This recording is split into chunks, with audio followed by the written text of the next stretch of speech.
mentioned in the Bible வேதத்தில் சொல்லப்பட்டிருக்கிற இரண்டாவது நபர் is the prophet Isaiah. அவர் ஏசாயா தீர்க்கதரிசி ஆவார். Hebrews chapter 11 verse 37. எபிரேயர் 11ஆம் அதிகாரத்தின் 37ஆம் வசனத்திலே it tells that Isaiah the prophet was cut in two. ஏசாயா தீர்க்கதரிசி இரண்டு துண்டமாய் அறுக்கப்பட்டார் என்று சொல்லுகிறது. Very very pathetic. மிக மிக பரிதாப கோலம். His two hands was tied to one pole. இரண்டு கைகளையும் ஒரு கம்பத்தோடு வைத்து கட்டினார்கள். And his two legs were tied to another pole. இரண்டு கால்களையும் வேறொரு கம்பத்தோடு வைத்து கட்டினார்கள். He was put on a table. ஒரு மேஜையின் மேல் அவரை கிடத்தினார்கள். They took a long saw. ஒரு நீண்ட மரத்தை அறுக்கும் அறத்தை எடுத்தார்கள். One person stood on the other side and one person stood on this side. ஒருவன் அடுத்த பக்கத்தில் மற்றவன் இந்த பக்கத்தில் நின்று கொண்டான். They put the saw on his stomach. அந்த வயிற்றின் மேல் அவருடைய அந்த அறத்தை வைத்தார்கள். And they began to cut him in two. மரத்தை அறுப்பது போல அவரை இரண்டு துண்டாய் அறுத்தார்கள். I am sure you may have seen how a tree is cut. ஒரு மரம் எப்படி அறத்தால் வெட்டப்படுறது நீங்க பார்த்திருப்பீங்க நிச்சயமாகவே. So that's how they cut him. அப்படியாகத்தான் வெட்டினார்கள். And can you imagine the amount of pain and sufferings he would have gone through? எவ்வளவு கொடூரமான வேதனையின் வலிபாடுகளை அவர் அனுபவித்திருப்பார் கற்பனை செய்ய முடிகிறதா? Do you still want to die as a martyr? நீங்கள் இரத்த சாட்சியாய் மரிக்க சொல்லுகிறீர்களா? Yes or no? No. No? Amen. No? Yes? Third person mentioned in the Bible வேதத்தில் சொல்லப்பட்டிருக்கிற மூன்றாவது நபர் is Zechariah. Zechariah. In Matthew chapter 23 verse 35. மத்தேயு 23:35 Luke chapter 11 verse 51. லூக்கா 11:51 வசனத்திலே Zechariah was killed in the temple. சகரியா தேவாலயத்தில் படுகொலை செய்யப்பட்டார். Probably he may have been a priest. அதிகபட்சம் ஒரு ஆசாரியாக இருந்திருக்க கூடும். And the fourth person mentioned in the Bible வேதத்தில் சொல்லப்பட்டிருக்கிற நான்காவது இரத்த சாட்சி is John the Baptist. யோவான் ஸ்நானன். Matthew chapter 14 மத்தேயு 14ஆம் அதிகாரம் verses 8 to 11. 8 முதல் 11 வரை உள்ள வசனங்கள். Mark chapter 6 மார்க் 6ஆம் அதிகாரம் verses 25 to 28. 25 முதல் 28 வரை உள்ள வசனங்கள். I think John the Baptist you all know very well. யோவான் ஸ்நானன் என்றால் நீங்கள் அனைவரும் நன்கு அறிந்திருக்கிறீர்கள். He was beheaded. தலை சிரச்சேதம் செய்யப்பட்டார். Now the fifth person mentioned in the Bible வேதத்தில் சொல்லப்பட்டிருக்கிற ஐந்தாவது இரத்த சாட்சி is Stephen.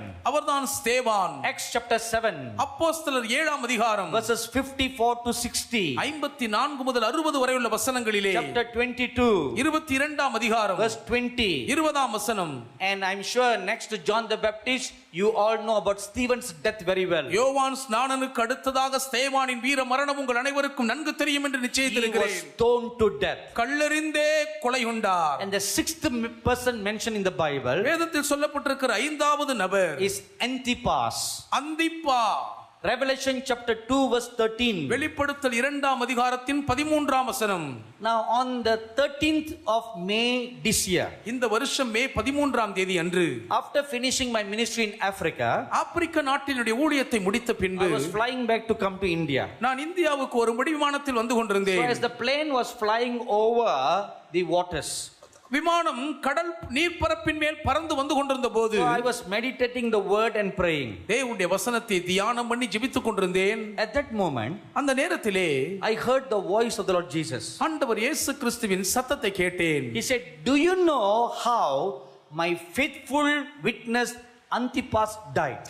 எனக்கு உண்மையுள்ள சாட்சியாயிருந்த அந்திப்பா எப்படி மரித்தார் என்று உனக்கு தெரியுமா என்று கேட்டார். I said, "I do not know, Lord." ஆண்டவரே எனக்கு தெரியாதுப்பா என்று சொன்னேன். Because the Bible doesn't say how he died. அவர் எப்படி மரித்தார் என்று வேதம் சொல்லவில்லை, அதனால் எனக்கு தெரியவில்லை. And the Lord spoke to me. அப்போது ஆண்டவர் என்னோடு பேசினார். And then I began to see in a vision. அப்பொழுது ஒரு தரிசனத்தில் நான் பார்க்க ஆரம்பித்தேன். Whatever the Lord was speaking to me, I was seeing in a whole vision what happened to Antipas. ஆண்டவர் என்னோடு கூட பேசிக் கொண்டிருக்கும் பொழுது அந்திப்பாவுக்கு நடந்ததை அப்படியே தரிசனத்தில் நான் காட்சியாக பார்த்து கொண்டிருந்தேன். Now look at what the Bible called Antipas. அந்திப்பாவை வேதம் எப்படி சொல்லுகிறது பாருங்கள். A faithful witness. உண்மையுள்ள சாட்சி. So that is one of the characteristics of a martyr. ஒரு இரத்த சாட்சியின் குணாதிசயங்களுக்குள் முதல் தரமானது இந்த உண்மையாகும். He's a faithful believer, உண்மையுள்ள விசுவாசி, faithful servant of God, உண்மையுள்ள தேவ ஊழியக்காரன், faithful till the end. உண்மை கடைசி வரை உண்மையாயிருத்தல். Whom do we call faithful? யாரை உண்மையுள்ளவர் என்று நாம் சொல்லுவோம்? Someone who is upright, உத்தமமாய் வாழ்கிற ஒருவரை தான். someone who walks with God, தேவனோடு கூட சஞ்சரிக்கிற ஒருவரை தான். someone whose life does not compromise, எந்த உலகத்தின் கிரியைகளோடும் சமரசம் செய்யாத வாழ்க்கை வாழும் ஒருவரை, someone whose life does not love the things of the world, உலகத்தின் காரியங்கள் மீது எந்த அன்பும் பற்றுமில்லாத ஒரு வாழ்க்கையை தான் சொல்லுவோம். someone who loves the Lord his God with all his heart, தன்னுடைய ஆண்டவராகிய தேவனை தன் முழு இருதயத்தோடு மனதார நேசிக்கிற ஒருவரை உண்மையுள்ளவர் என்று சொல்லுவோம். that person is called a faithful witness. அப்படிப்பட்ட ஒருவரை தான் உண்மையுள்ள சாட்சி என்று அழைக்கப்படுவார். You don't care about your life, உங்க வாழ்க்கை குறித்து நீங்க கவலைப்படுறதே இல்லை. you don't care about that things that matters dear to you. உங்கள் இருதயத்துக்கு பிராணனுக்கு அருமையான காரியங்களை நீங்கள் ஒரு பொருட்டாய் கருதுவதில்லை. To you the number one focus, motivation and love is the Lord Jesus. உங்களை பொறுத்தவரைக்கும் உங்கள் வாழ்க்கையின் முதல் தரமான கண்ணோக்கம், ஊக்குவிப்பு எல்லாமே ஆண்டவராகிய இயேசு கிறிஸ்துவில் உள்ள உச்சக்கட்ட நேசம்தான். So Antipas was like that. அந்திப்பா அப்படிப்பட்டவராய் இருந்தார். So when he lived such a faithful and godly life, அப்படிப்பட்ட உண்மையுள்ள பக்தியுள்ள வாழ்க்கையை வாழ்ந்தபோது the church in Pergamon, the false brethren began to humiliate him. பெர்கமுவில் இருந்த சபையில் இருந்த பொல்லாத கூட்டத்தார் அவரை சிறுமைப்படுத்த தொடங்கினார்கள். You know, in every church there are two groups. எல்லா சபையிலுமே ரெண்டு கூட்டத்தார் இருப்பார்கள். One will be godly believers, ஒரு கூட்ட மக்கள் தேவ பக்தியுள்ள விசுவாசிகளாய் இருப்பார்கள். another group will be false brothers. அடுத்த கூட்டம் கள்ள சகோதரர்கள். They are evil, அவர்கள் பொல்லாதவர்கள். they pretend to be godly. தேவ பக்தியுள்ளவர்களைப் போல் நாடகம் ஆடுவார்கள். These are the people the Lord Jesus calls sheep in wolves clothing. இவர்களை தான் ஆட்டுத்தோல் போர்த்தி உலாவும் ஓநாய்கள் என் ஆண்டவர் இயேசு அழைத்தார். They are wolves, அவர்கள் ஓநாய்கள், but they pretend to be sheep. ஆடுகளைப் போல் நடிப்பார்கள். Real wolves, ஆனால் உண்மையான ஓநாய்கள். but the way they talk, ஆனா பேசுறத பார்க்கணுமே, the way they dress, உடுத்துறத பார்க்கணுமே, the way they carry the Bible, வேதத்தை சுமந்து திரியறத பார்க்கணுமே. you would not have found another godly person like them. அவங்கள போல ஒரு தேவ பக்தி உள்ளவரை நீங்க வேற ஒரு ஆளை பார்த்திருக்கவே மாட்டீங்க. But inside them ஆனால் அவர்களுக்குள்ளேயோ there is a tyrant wolf. ஒரு கொடூரமான வெறி பிடித்த ஓநாய் இருக்கும். So such people are in the church. அப்படிப்பட்டவர்கள் சபையில் இருக்கிறார்கள். So that group rose up அந்த கூட்டம் எழுந்தது and began to humiliate Antipas. இந்த அந்திப்பாவை மிகவும் கேவலமாக சிறுமைப்படுத்த And they ஆரம்பித்தார்கள். began to throw mud on his face. அவருடைய முகத்திலே சேற்றை வாரி எறிந்தார்கள். They began to spread bad things about him. அந்திப்பாவை குறித்து அவதூறாய் தவறான வதந்திகளை பரப்பினார்கள். So if Antipas was living today, அந்திப்பா மாத்திரம் இன்றைக்கு உயிரோடு இருப்பாரானால் how would they mudsling him? எந்த அளவுக்கு அவர் மீது மண்ணை வாரி எறிவார்கள்? They will write on the Facebook, முக புத்தகத்தில் எழுதுவார்கள். they will send Twitter, ட்விட்டர்ல செய்தி அனுப்புவார்கள். they will go WhatsApp, உடனடியாக வாட்ஸ்அப்ல செயலியை தூக்கி விடுவார்கள். and through messaging. செய்தி சிறு செய்தி குறிப்பில் அனுப்புவார்கள். So today's method, they will mudsling a person through this social media. இன்றைக்கு ஒரு ஆள் மீது சேற்றை வாரி பூசுவதற்கு மக்கள் சமூக ஊடகங்கள், வலைதளங்களை கேவலமான ஒரு காரியத்துக்கு பயன்படுத்துகிறார்கள். In those days they did something similar like that. அந்த நாட்களில் இதை போல கேவலமான காரியத்தை செய்தார்கள். Spreading through word of mouth, வாயில் வார்த்தைகளினால் அவதூறு பரப்பினார்கள். and they will write on the walls. சுவர்களில் எல்லாம் எழுதி வைப்பார்கள். So that's what they did in the old days. அது அந்த பழங்காலத்தின் செயல்பாடுகள். And then when Antipas still remained faithful, அப்படி இருந்தாலும் அந்திப்பாவோ இன்னும் உண்மையுள்ளவராய் இருந்ததினால் he was threatened with serious consequences if he will not turn back from following Christ. கிறிஸ்துவை பின்பற்றுவதை நிறுத்தி கொள்ளாவிட்டால் படு பயங்கரமான ஆபத்தான விளைவுகளை சந்திக்க கூடும் என்று பயமுறுத்தினார்கள். Even during Antipas' lifetime, அந்திப்பா வாழ்ந்த நாட்களிலேயே when persecution arose for the church, திருச்சபைக்கு எதிராக உபத்திரவங்கள் சீறி எழுந்த நாட்களில் many people renounced Jesus Christ அநேகர் இயேசு கிறிஸ்துவை துறந்து மறுத்துவிட்டு போய்விட்டார்கள். for fear of their own life, அவர்களுடைய சொந்த உயிருக்கு பயந்து for ஓடிவிட்டார்கள். fear of their children's life, பிள்ளைகளுடைய வாழ்க்கை குறித்த பயம், for fear of their properties. தங்கள் சொத்துக்களை பறிகொடுத்து விடுவோமா என்ற பயம். they renounced Jesus Christ. ஆகவே இயேசு வேண்டாம் என்று மறுதலித்து விட்டார்கள். But not Antipas. ஆனால் அந்திப்பா அப்படி போகவில்லை. So when he still remained strong, தொடர்ந்து உறுதியாய் அவர் நிலைத்திருந்ததினால் he was tied to a pole. ஒரு கம்பத்திலே வைத்து அந்திப்பாவை கட்டினார்கள். And his hands were tied on the top. அவருடைய கைகள் அந்த மேல் கம்பத்திலே உயர்த்தி கட்டப்பட்டன. Person after person came and they slapped him left and right. ஒவ்வொருவராய் வந்து இஷ்டம் போல வலது பக்கம் இடது பக்கம் அடித்து அறைந்தார்கள். And they beat him and they punch him on the nose, punch him on the face, punch him on the stomach until his bones were about to break. உடம்பில் இருக்கிற எலும்பெல்லாம் உடையும் வரையில் முகத்திலே மூக்கிலே வயிற்றிலே என்று குத்திக் கொண்டே இருந்தார்கள். Still Antipas remained faithful. இன்னும் அந்திப்பா உண்மையை மட்டும் விடவில்லை. Nothing came out of his mouth. அவர் வாயிலிருந்து ஒரு வார்த்தை கூட எதிராய் வரவில்லை. Just like we have stadium in our country. இன்றைக்கு நமக்கு இருக்கக்கூடிய பெரிய பெரிய அரங்கங்களைப் போல In the olden days they have a colosseum. பழம் நாட்களிலே விளையாட்டு அரங்கங்களை வைத்திருந்தார்கள். So Antipas was tied to a chariot. அந்திப்பா ஒரு ரதத்திலே வைத்து And he கட்டப்பட்டார். was dragged all along the way around the colosseum. அந்த பெரிய அருங்காட்சியகம் போன்ற அரங்கம் முழுவதும் உள்ளே ரதத்தில் அவர் கீழே இழுத்து செல்லப்பட்டார். His back was torn and was bleeding. முதுகெல்லாம் கிழிந்து ரத்தம் வடிந்தது. And his entire chest, stomach portion all were torn and bleeding. அவருடைய நெஞ்சு பகுதி வயிற்று பகுதியெல்லாம் கிழிந்து அகோர ரத்த வெள்ளத்தில் இருந்தார். His legs were all torn and bleeding. கால்கள் எல்லாம் கிழிந்து சிதைந்து ரத்த காட்சியாய் இருந்தன. Still he was alive. ஆனாலும் உயிரோடு இருந்தார். Still he remained faithful. இன்னும் உண்மையை விட்டுவிடவில்லை. So when the torturers found that they could not do anything to make him renounce, இதைவிட இவரை கிறிஸ்துவை மறுதலிக்க செய்ய ஒன்றும் செய்ய முடியவில்லையே என்று அவரை சித்திரவதை செய்தவர்கள் பார்த்தபோது finally they took a long knife. கடைசியில் ஒரு நீண்ட பட்டயத்தை எடுத்து They chopped him to pieces. அவரை துண்டு துண்டாய் வெட்டி போட்டார்கள். This was how Antipas was killed. இப்படியாகத்தான் அந்திப்பா படுகொலை செய்யப்பட்டார். That's what I saw that day. அதைத்தான் அந்த நாளில் நான் தரிசனத்தில் பார்த்தேன். My dear brothers and sisters, என் அன்புக்குரிய சகோதர சகோதரிகளே, that incident happened in the church in Pergamon. பெர்கமுவிலே இருந்த சபையிலே அந்த சம்பவம் நடந்தது. So these are some of the 6 kinds of persons mentioned in the Bible who died as martyrs. இரத்த சாட்சிகளாய் மரித்தவர்களில் வேதத்தில் ஒரு சிலரை குறித்து இப்படித்தான் குறிப்பிடப்பட்டிருக்கிறது. Now why are martyrs important? இரத்த சாட்சிகள் ஏன் முக்கியத்துவம் பெறுகிறார்கள், அதை கவனிக்க வேண்டும். Why are martyrs necessary? இரத்த சாட்சிகள் ஏன் அத்தியாவசியமானவர்கள்? I had this question in my heart. இருதயத்தில் இந்த கேள்வி இருந்தது. When the Lord Jesus first spoke to me about martyrs, இரத்த சாட்சிகள் குறித்து ஆண்டவர் இயேசு முதலாவது என்னோடு பேசின போது at that time I didn't understand it deeply. அதை குறித்து ஆழமாய் நான் புரிந்து கொள்ளாதிருந்த அந்த நாட்களிலே, But over the years, ஆனால் பல ஆண்டுகளிலே I used to wonder, நான் ஆச்சரியப்பட்டு அதிசயிப்பது உண்டு. why is it really necessary for a believer to die as a martyr? ஒரு விசுவாசி இரத்த சாட்சியாக மரிக்க வேண்டியது ஏன் இத்தனை அவசியமாய் இருக்கிறது? Isn't the death of the Lord Jesus Christ alone sufficient? கர்த்தராகிய இயேசு கிறிஸ்துவின் சிலுவை மரணம் ஒன்று மாத்திரமே போதுமானதாக இல்லையா? Why? ஏன்?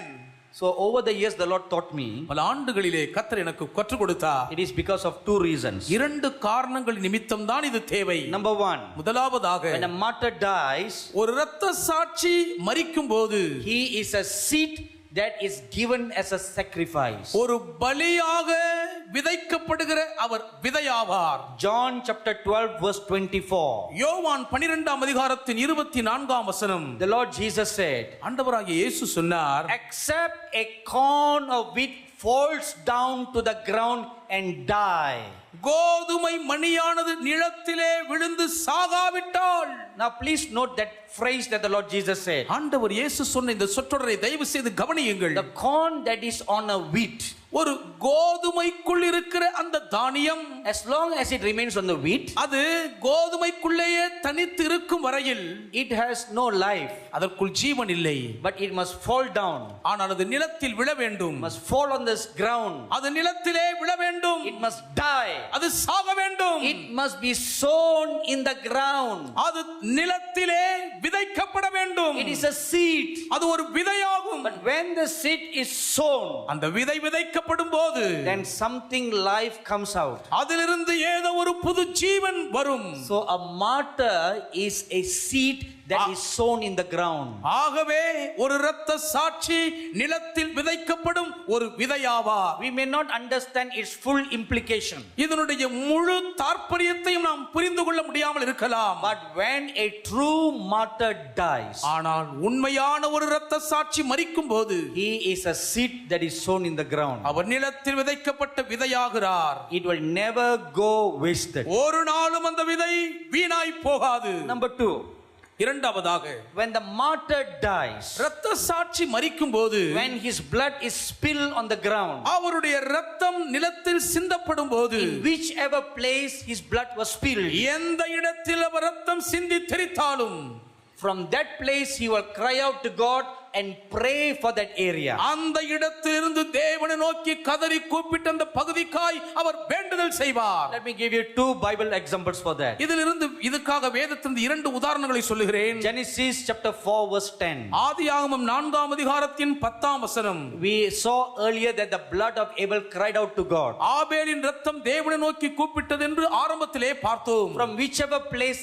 Abel was killed, எந்த இடத்திலே ஆபேல் படுகொலை செய்யப்பட்டாரோ அந்த இடத்திலிருந்து from that place the blood cried out. அந்த இரத்தம் கதறி கூப்பிட்டது. Now look at Hebrews chapter 12 verse 24. எபிரேயர் 12ஆம் அதிகாரத்தின் 24ஆம் வசனத்தை பாருங்கள். The Bible tells us, வேதம் நமக்கு சொல்லுகிறது, the blood of Jesus Christ also cries out to God for our sins. கர்த்தராகிய இயேசு கிறிஸ்துவின் இரத்தமும் நம்முடைய பாவங்களுக்காக தேவனை நோக்கி கதறி கூப்பிடுகிறதாம். You know what is the difference between the blood of Abel and the blood of Christ? ஆபேலின் இரத்தம் பேசினதற்கும் இயேசு கிறிஸ்துவின் இரத்தம் பேசுகிறதற்கும் உள்ள வித்தியாசம் தெரியுமா?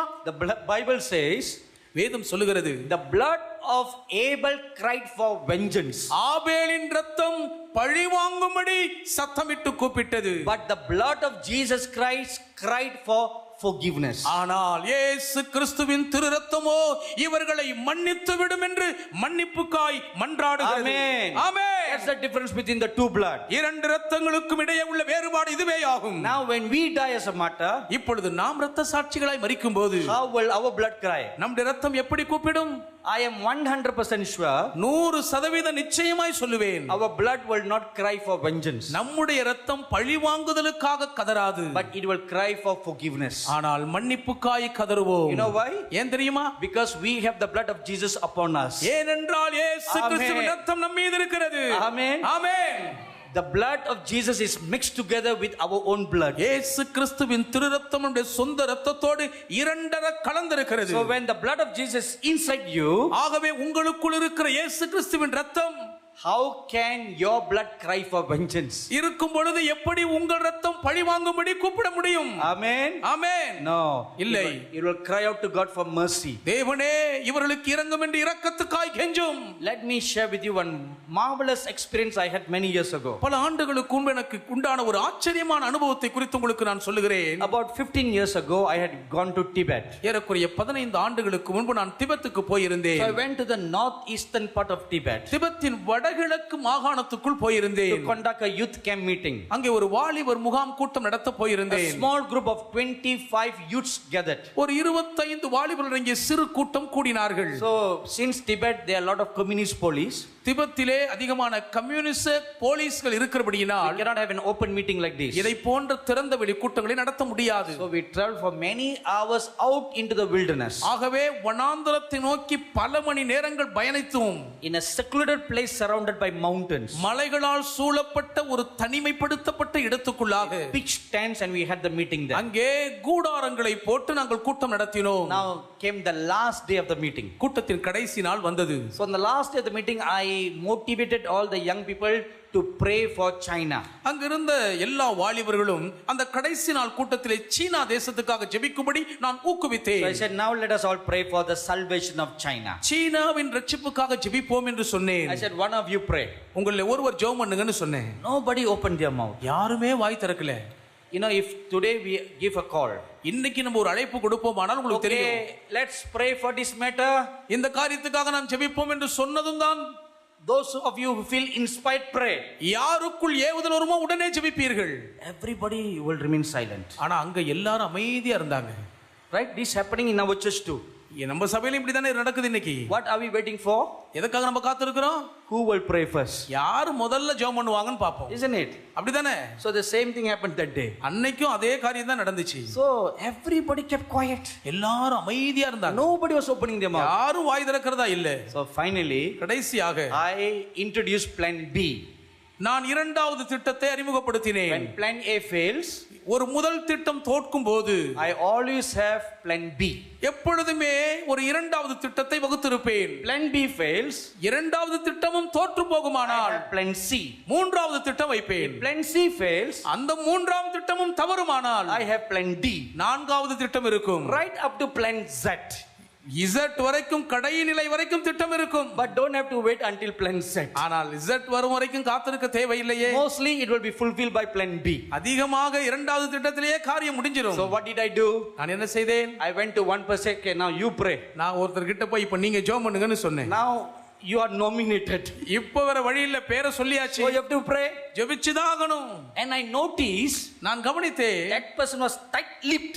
அந்த நபருடைய உதடுகள் இறுக்கமாய் பிடித்திருக்கின்றன. He wouldn't pray. அவர் ஜெபிக்கவே இல்லை. I thought maybe this girl was very shy. நான் நினைச்சேன் ஒருவேளை இந்த பெண் கொஞ்சம் வெட்கப்படுறா போல இருக்கு. Now plan C. இப்போ மூன்றாவது திட்டம். So I tapped the next person. அடுத்த நபரை தட்டி I said, you pray. நீ ஜெபம் பண்ணுமான்னு சொன்னேன். And that person closed the eyes so tight. அந்த நபர் கண்களை எவ்வளவு இறுக்கமா மூடி இருந்தாங்கன்னா, Tight-lipped the mouth. வாயை நான் திறக்கவே முடியாத அளவுக்கு. It never even moved an inch. ஒரு அங்குலம் கூட அசையல. So I thought maybe they really don't understand what I'm saying very well. உண்மையாவே நான் சொன்னது உங்களுக்கு நல்லா புரியல போல தெரியுதுன்னு நினைச்சுக்கிட்டேன். So now is plan what? இப்பொழுது என்ன plan? A, B, next is what? D. Very smart. D.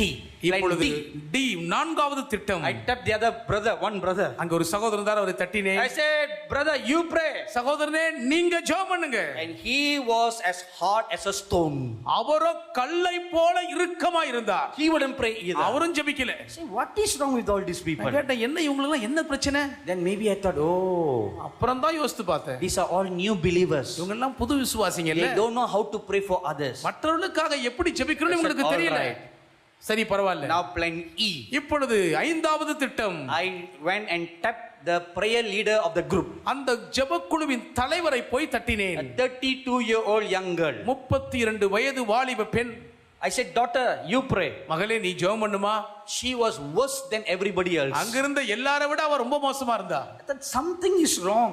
ஏதோ கோளாறு இருக்க வேண்டும். Something is wrong. எங்கே ஏதோ தவறு இருக்கிறது. Then I went very close to that girl. பின்பு அந்த பெண்ணிடம் அருகில் நெருங்கி I சென்றேன். said, my dear daughter, அன்பு மகளே, why you all don't pray? ஏன் நீங்க யாருமே ஜெபம் பண்ண மாட்டீங்க? Her answer shocked me. அவள் கொடுத்த பதில் என்னை அதிர்ச்சி அடைய செய்தது. We will never pray for China. சீனாவுக்காக நாங்கள் என்னைக்குமே ஜெபம் பண்ண We மாட்டோம். hate China. சீனாவை நாங்கள் வெறுக்கிறோம். China took over our land. சீனா எங்கள் தேசத்தை அபகரித்துக் கொண்டது. So we hate China. ஆகவே நாங்கள் சீனாவை வெறுக்கிறோம். So now I understood the problem. இப்போ பிரச்சனை புரிஞ்சிருச்சு. So now what to do? இப்போ என்ன செய்யறது? So plan Z. ஆகவே தான் கடைநிலை திட்டம். Last plan. கடைசி திட்டம். I said, Lord Jesus, நான் சொன்ன ஆண்டவரே இயேசுவே, now I appeal to you. இப்பொழுது உம்மை நோக்கி வேண்டுதல் விடுக்கிறேன். You are plan Z. உங்களுக்கு தான் இந்த இறுதி திட்டம். Now tell me what to do, Lord. என்ன செய்யணும்னு சொல்லுங்க ஆண்டவரே. As soon as I said that, இப்படி நான் சொன்ன உடன் தான் தாமதம். the Lord Jesus told me, ஆண்டவர் இயேசுவிடத்தில் சொன்னார், look outside your tent. உன்னுடைய கூடாரத்துக்கு வெளியே எட்டி பார். It was raining very heavily. பாருங்க, அது கனமழை பெய்து கொண்டிருக்கிறது. And when I looked out, வெளியே நான் எட்டி பார்த்தபோது I saw 50 people standing in the field. 50 பேர் அந்த வயல்வெளியிலே நிற்கிறதை நான் பார்த்தேன். Now it is impossible for any other people to come to the area where we are camping. நாங்கள் முகாமிட்டிருக்கிற இடத்துக்குள் வேறு யாருமே வெளியாட்கள் வருவதற்கு வாய்ப்பே இல்லை. So when I looked closely, ஆகவே உன்னிப்பாய் அருகில் பார்த்தபோது they were saints from heaven. அவர்கள் பரலோகத்திலிருந்து இறங்கி வந்த பரிசுத்தவான்கள். Not people from earth. அவர்கள் பூமியில் இருந்த ஜனங்கள் அல்ல. And they were standing in 2 rows. இரண்டு வரிசையில் நின்றார்கள். One row male, another row female. ஒரு வரிசை முழுவதும் ஆண்கள், அடுத்த வரிசை முழுவதும் பெண்கள். And the Lord Jesus told me, ஆண்டவர் இயேசுவினிடத்தில் சொன்னார், these are my Chinese martyrs. இவர்கள் எல்லாரும் எனக்காக இரத்த சாட்சிகளாய் மரித்த சீனர்கள். They died for me in this China country. இந்த சீன நாட்டில் எனக்காக இவர்கள் மரித்தவர்கள். Now you listen carefully to what they are praying. அவங்க எல்லாம் என்ன ஜெபம் பண்றாங்கன்னு கவனமா கேளு. As soon as the Lord Jesus said that, ஆண்டவர் இயேசு அப்படி சொன்ன உடனே I turned and looked at them. நான் திரும்பி அவர்களை பார்த்தேன். All the 50 of them lifted up their hands. 50 பேரும் தங்கள் கரங்களை உயர்த்தி இருந்தார்கள். And they lifted up their head towards heaven. தங்கள் தலையை பரலோகத்துக்கு நேராய் அண்ணாந்து உயர்த்தி இருந்தார்கள். And they prayed so ardently for the salvation of Tibet. அவர்கள் திபெத் மக்களுடைய இரட்சிப்புக்காய் அவ்வளவு கருத்தாய் ஜெபித்தார்கள். And tears rolled down their eyes. கண்களிலிருந்து கண்ணீர் உருண்டோடியது. In case if you are wondering how can saints cry, பரிசுத்தவான்களால் எப்படிங்க அழ முடியும்னு ஒருவேளை நீங்க நினைச்சா, if you read the book of Revelation, வெளிப்படுத்தின விசேஷ புத்தகத்தை படிச்சீங்கன்னா, the Bible tells us, அங்கே வேதம் நமக்கு சொல்லுகிறது, in Revelation chapter 5, வெளிப்படுத்தல் 5ஆம் அதிகாரத்தில், that when John the apostle was in heaven, அப்போஸ்தலனாகிய யோவான் பரலோகத்தில் இருந்தபோது, when he heard that no one was worthy to open the scroll, அந்த புத்தக சுருளை திறப்பதற்கு ஒருவருமே பாத்திரர் இல்லை என்ற செய்தியை கேட்டவுடனே he cried terribly. அவன் பயங்கரமாய் கதறி அழுதான். Now where is John? இப்பொழுது யோவான் எங்கே இருக்கிறார்? Not on earth. பூமியில இல்ல. He is up in heaven. அவர் மேல பரலோகத்தில் இருக்கிறார். He is up in heaven. அவர் பரலோகத்தில் இருக்கிறார். Not in the body. சரீரத்தில் இல்லை. In the soul and spirit. அவருடைய ஆவி ஆத்துமாவிலே இருக்கிறார். Now what kind of an atmosphere heaven is? பரலோகம் எப்படிப்பட்ட சுற்றுச்சூழலை உடையது? Revelation 21 verse 4 says, வெளிப்படுத்தல் 21:4 சொல்லுகிறது, there is no tears, no sorrow in heaven. பரலோகத்தில் கண்ணீரும் இல்லை, துக்கமும் இல்லை. So in an atmosphere where there is no sorrow, no tears, கண்ணீரே இல்லாத, துக்கமே இல்லாத ஒரு சூழலிலே, the Bible tells us, வேதம் நமக்கு சொல்லுகிறது, John wept terribly. யோவான் மிகவும் சத்தமாய் அழுதார். So here you have a biblical proof, இங்கே வேதாகம ஆதார சான்றின் சத்தியம் உண்டு, that even in heaven the saints can weep and cry. பரலோகத்திலே இருந்தாலும் பரிசுத்தவான்களால் அழ முடியும். So every one of the martyrs, they were crying. இரத்த சாட்சிகளாய் மரித்தவர்கள் ஒவ்வொருவரும் கதறி Say, அழுதார்கள். Lord, ஆண்டவரே, bless Tibet திபெத்தை ஆசீர்வதியும், and forgive us. எங்களை மன்னித்தருளும், Forgive we Chinese people. சீன மக்களாகிய எங்களை மன்னித்து விடும். So a scene.